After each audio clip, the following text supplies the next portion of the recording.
Chorba. So ayan guys, sinatid na niya yung kambing ni tatay. How many kilo this?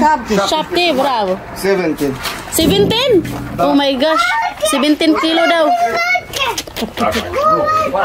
Dito namin siya hiwain sa basement kasi nga hindi pwede sa labas, sobrang init. Kailangan pa namin tong i-renovate tong basement namin dito kasi old na. Kailangan muna namin bumili ng plastic.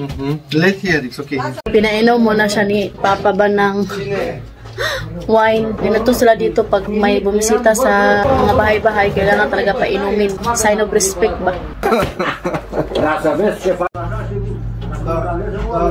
Nagluluto si Mama ngayon ng RD umplot.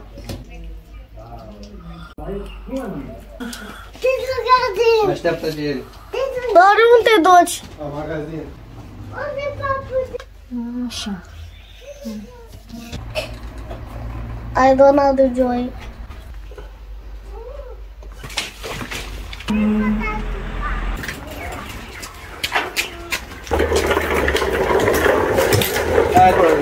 Douăzeci de pungi, altceva nu mai trebuie, nu? 15 mai mici și 10 mari. 15 mari.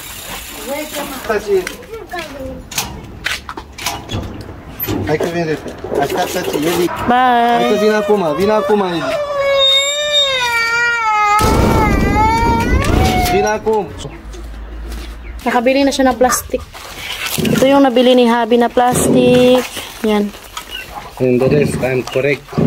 And the rest, sasawa! Exact, right. Așa, lasă-mi de aruncă.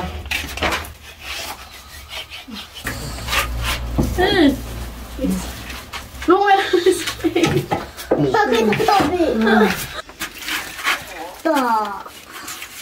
Ito lahat guys yung nalinis.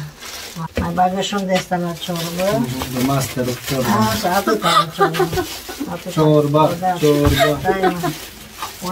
Yung nabayaran namin ito is kung sa pera natin sa Pilipinas mga 5,000. Kuna eh siya mama?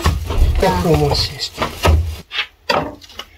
Am făcut bani în spate cu... Merge pe de-asta? Așa. Da. Le punem separat. Separat? Nu, mai tu să stiu acolo. Știi.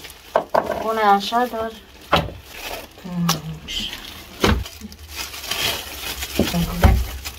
E bună și asta la fritură. It's okay because I use for my vegetable.